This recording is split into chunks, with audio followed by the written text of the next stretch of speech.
Join the ranks of the more than 1 million black-owned businesses. I've worked 2 jobs ever since I've been here, basically, though. Ever since I've been here. I mean, about 50, I came in 52, and about 53, then I started doing cars. I did that for maybe about 3 or 4 years or 5 years, maybe at the latest, and then I started the cleaning service after that. And then just kept getting my first account. I had 2 accounts, doctor's office, doctor store's office, $100 a month. A B.F. Sawyer in real estate, $100 a month. So I just kept going. So finally, I did that for about, I went out looking for work every day and just kept building up. Got about 15 accounts or 20 accounts, somewhere along there. And then after that, then I finally got First National Bank of Southwestern Ohio. I went to them, and they said, well, the guy that I was talking to, he said, you can't do this job because you're too little, you don't know, it was 36 different banks that they had.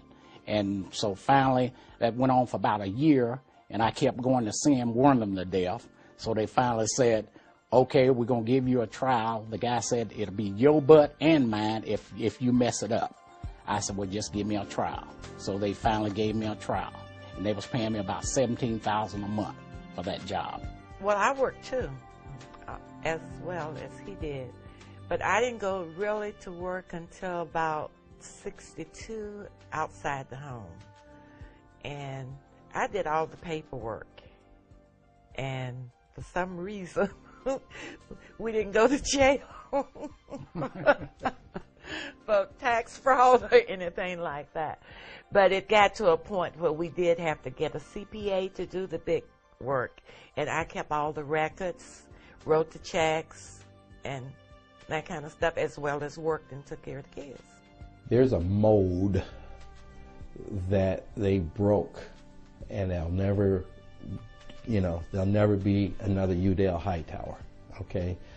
When you look at his background, what he had to do as a child, I mean, he had to work in the cotton fields and, these types of things. He couldn't go to school.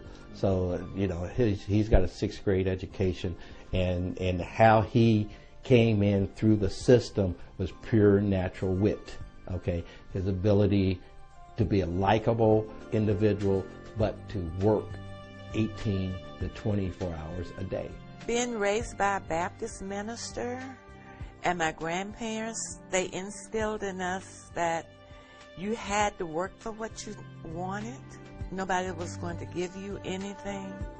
And I tried to tell my kids this, and we just decided that we wanted better for our kids than we had.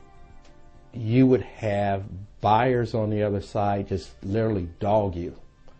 And he would have to say, I appreciate the opportunity, and maybe we can do business, in the future, and have to walk out after a individual, and I'm sitting with my father, say some very nasty things to him, as we were there on a sales call to try to get their business.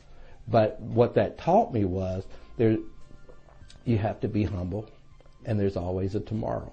And a lot of times you have to outlast that person that's sitting in that seat, because if you don't mess it up, and if you learn how to accept a no graciously, there's always another opportunity for tomorrow. And those are the kind of lessons that I learned watching and going out and working with my father. At age 18, I negotiated my first commercial contract. And then about when I was 19, I decided that I was not going to continue to be the cleaner, and I wanted to become a manager and a salesman. And I put on a suit about 19 years old. And that was a little funny to my peers, just being out of high school, and the people that I worked with, and my brothers, because I wanted to eventually get out of having a mop in my hand, and that was a conscious decision to actually becoming a business owner and being part of the management. It worked out for us great.